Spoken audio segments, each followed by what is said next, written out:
Hi hello नमस्कार. कशा आहात सर्वजण. आय होप तुम्ही सर्वजण छानच असाल. तर व्हिडिओ शेवटपर्यंत बघा. कसा वाटतोय कमेंट करून नक्की सांगा. आवडला तर लाईक करा, शेअर करा आणि माझ्या चॅनलला सबस्क्राईब करायला विसरू नका. तर आज आहे 29 तारीख आणि तुम्हाला सर्वांना माहितीच आहे. मी मागच्या ब्लॉगमध्ये सांगितलं होतं, म्हणजे एका ब्लॉगमध्ये मी जे सांगितलं होतं की माझे मिस्टर येणार आहेत आणि ते येत आहे 12 तारखेला. तर आता ही आहे 29 तारीख, नंतर 30 आणि म्हणजे किती फक्त आता ते 11 तारखेला तर निघतील, म्हणजे खाली 8-9 दिवस राहिलेत की म्हणजे ते येतील. आणि असं झालं ना की 7 महिने गेले. तर 7 महिने कुठे गेले ते कळलं नाही, पण हे शेवटचे 8 दिवस जात नाही आहेत. म्हणजे खूप आता ना असं बोर व्हायला लागलं आहे घरामध्ये. आत्ता जरा मी फ्रेश झाली आहे संध्याकाळच्या वेळेस. आज दिवसभर एवढं भयंकर बोर होत होतं ना, कारण घरात ना आता अक्षरशः ऊन एवढं पडलेलं आहे. घरात एकदम अशा गरम वाफा लागतात आणि ना असं झालं की माझं डोकं वगैरे लगेच दुखतं. मला अजिबात सहन होत नाही. माझे डोळे पण दुखतात आणि त्यामुळे ना माझा मूड एकदम असा खराब होत चालला होता. पण संध्याकाळी ना आता हवा सुटली आहे, मस्त छान झालं आहे. व इकडे तुम्हाला दिसत असेल कर्टन कसं उडतंय. तर मस्त हवा सुटली आत्ता.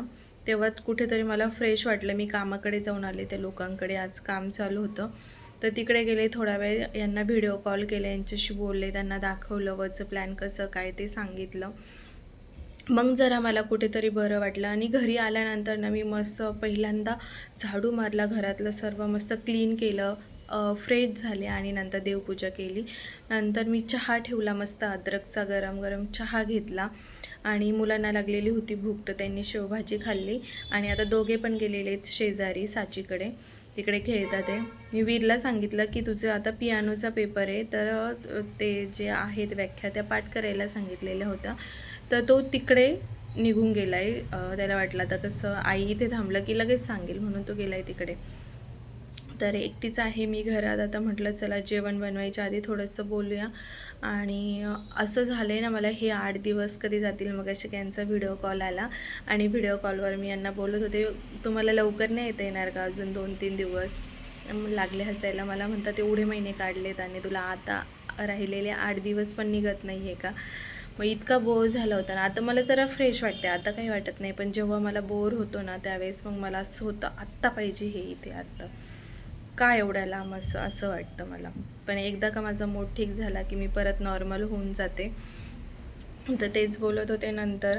आणि आम्ही जाणार आहोत, कारण काल कसं झालं माहिती आहे का, काल स्नेहल नितीन दादा ते आले होते आणि आम्ही गेलो होतो लग्नाला. काल संध्याकाळचं लग्न होतं, खूप छान वाटलं. सर्वजण एकत्र आले, सगळे आत्या वगैरे, आमच्या आत्या सासू, त्यांच्या मुली, परत माझे मावस मामाकडचे ते सर्वजण भेटले. सगळ्यांशी बोलून खूप छान वाटलं. मुलं पण खेळले, रोज ते स्कूल, रोज घरात ते बोर झालेले होते आणि संध्याकाळचं लग्न असल्यामुळे ना त्यांना छान वाटलं. तर मग म्हटलं जाऊया आपण. मग स्नेहलचा मला मेसेज आलेला की वहिनी लग्नाला जायचे, तुम्ही येता का. मी आधी नाही बोललेले, मला वाटलं दुपारचं लग्न आहे. म्हटलं नको, कारण ऊन खूप आहे, वेची स्कूल पण आहे. मला बोलले की नाही वहिनी संध्याकाळचं लग्न आहे. आणि मला त्या ताईंचा कॉल येऊन गेला होता, म्हणजे ज्यांच्या मुलीचं लग्न होतं ना त्या ताईंचा मला कॉल येऊन गेला होता की स्वाती लग्नाला ये आणि पप्पूला पण सांग, म्हणजे माझ्या मिस्टरांना पण सांग. तर मग मी यांना विचारलं तर हे बोलले जा म्हणून. ते स्नेहल आणि नितीन दादा आहेत सोबत, तर जा. मग आम्ही गेलो. मग इथनं आम्ही सोनेवाडीला गेलो. सोनेवाडीवरनं माझ्या सासू सासऱ्यांना घेतलं आम्ही आणि नंतर गेलो लग्नाला. तिथे खूप मजा केली आणि आम्हाला रात्री यायला 11 वाजले. तर काल पूर्ण जण, म्हणजे पूर्ण लोक, म्हणजे आमची फॅमिली होती, म्हणजे नातेवाईक वगैरे सर्वजण होते. तर खूप छान वाटलं. आणि आज ना स्नेहलन ते सकाळी गेले आणि इतका बोर झाला ना नंतर मला, अक्षरशः असं झालं होतं की कधी यांची सुट्टी भेटते यांना आणि हे घरी येत आहे म्हणून. त्याच्यामुळे असं एकटं खूप वाटत होतं. आणि मग म्हटलं जाऊ दे आता.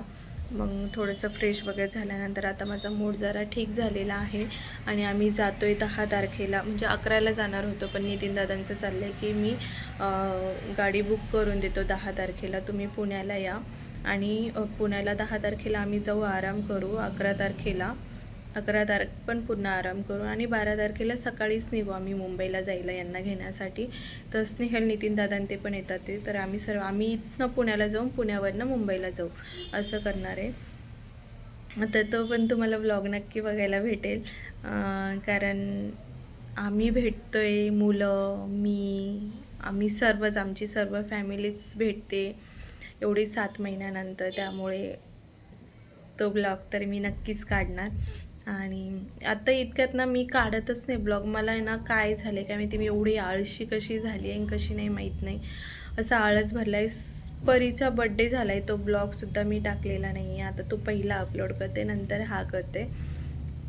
तर काही नाही, आता हे येतील तो ब्लॉग तर मी नक्की काढेल. आता बस, बाकी काही नाही, एवढंच बोलायचं होतं.